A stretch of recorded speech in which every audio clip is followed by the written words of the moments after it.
हरियाणा में बीजेपी की खट्टर सरकार ने पिछले 9 साल में प्रदेश का बेड़ा गर्क कर दिया है। मुझे ये कहने में बिल्कुल भी संकोच नहीं है कि पूरी तरह से फेल हो गई बीजेपी की सरकार। हरियाणा के 9 साल कर दिए बेकार। खट्टर साहब, आपने कल मीडिया के सामने खूब पीठ थपथपा के अपनी खुद ही बहुत तारीफ कर ली, लेकिन हरियाणा के जो सबसे महत्वपूर्ण मुद्दे हैं उन पर हरियाणा सरकार पूरी तरह से फेल हो गई पिछले 9 साल के अंदर।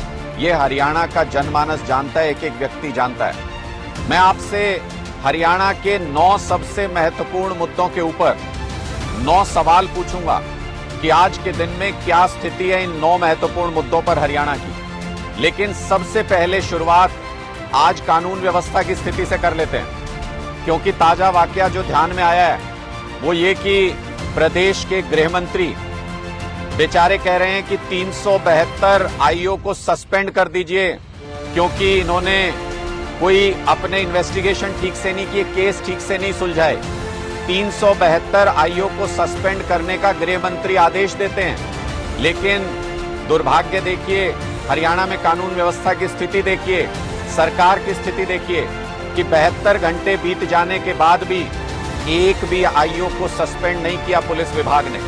जिस प्रदेश में गृह मंत्री की नहीं चलती हो पुलिस पे, उस प्रदेश में कानून व्यवस्था की क्या हालत होगी आप आसानी से अंदाजा लगा सकते हैं। उसके बाद गृह मंत्री ने वायरलेस पे भी खूब जोर जोर से बोल के अपने अधिकारियों को यह कह लिया कि मुझे आज शाम तक आदेश चाहिए इन 372 अधिकारियों के सस्पेंशन का।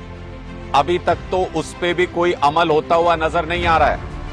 यहां सरकार का इकबाल कैसा है, जिस प्रदेश में गृह मंत्री की नहीं चलती हो पुलिस विभाग पे, जिस प्रदेश में पुलिस गृह मंत्री की नहीं सुनने को तैयार हो, वहां पे कानून व्यवस्था की स्थिति की हालत का अंदाजा आप आसानी से लगा सकते हैं। खट्टर साहब, केंद्र सरकार की रिपोर्ट है कि हरियाणा रहने के लिहाज से, सुरक्षा के लिहाज से, नागरिक सुरक्षा के लिहाज से पूरे देश में सबसे असुरक्षित जगह है।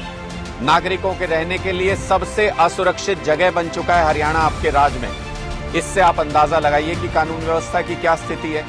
हरियाणा में महिलाओं के खिलाफ अपराध के मामले लगातार बढ़ते जा रहे हैं। रेप के मामले लगातार बढ़ रहे हैं, महिलाओं के खिलाफ बाकी अपराध लगातार बढ़ रहे हैं, और ये सब आपके कारण है खट्टर साहब।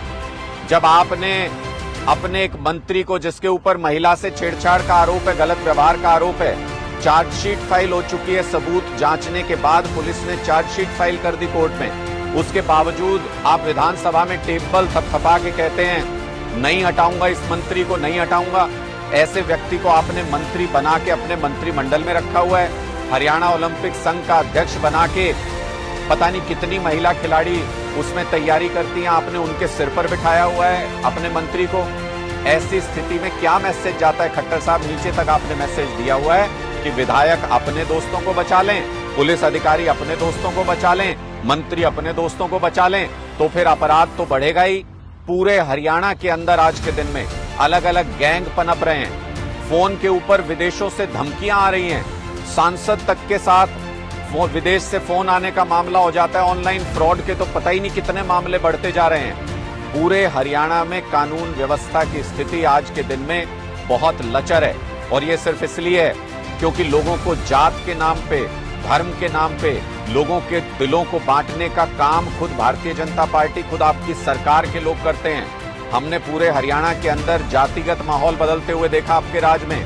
हमने पूरे हरियाणा के अंदर धर्म के नाम पर नूह में जिस तरीके से सुनियोजित तरीके से हिंसा कराई गई, वो माहौल खराब होते हुए हमने देखा, और आप बैठ के सिर्फ तमाशा देखते रहे, हरियाणा की कानून व्यवस्था को बिगड़ते हुए देखता रहे, हरियाणा की बहन बेटियों के मान सम्मान के साथ होते हुए खिलवाड़ को देखते रहे, और आपके गृह मंत्री, जिनको जिम्मेदारी दे रखी है कानून व्यवस्था को संभालने की, उनकी पुलिस सुनती नहीं है आपके राज्य में। हो सकता है आपकी अंदरूनी लड़ाई हो, लेकिन प्रदेश आज के दिन में सबसे खराब कानून व्यवस्था के दौर से गुजर रहा है। आपने हरियाणा के लोगों की सुरक्षा को नजरअंदाज कर दिया। आपने तो कैमरे पे आके ये बयान तक दे दिया कि हर नागरिक को सुरक्षा उपलब्ध कराना हमारे लिए मुमकिन नहीं है।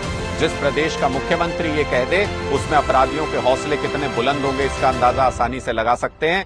तो पहला मुद्दा खट्टर साहब, जो कानून व्यवस्था का मुद्दा है, जो नागरिकों की सुरक्षा का मुद्दा है, पिछले 9 साल में आपकी सरकार उस मुद्दे पर पूरी तरह से फेल साबित हुई है। अगले 8 मुद्दे भी महत्वपूर्ण मुद्दे जो हरियाणा के लिए हैं, उन पर एक एक करके मैं आपके सामने सवाल रखूंगा। आप जवाब दे सकते हैं तो जवाब दीजिएगा।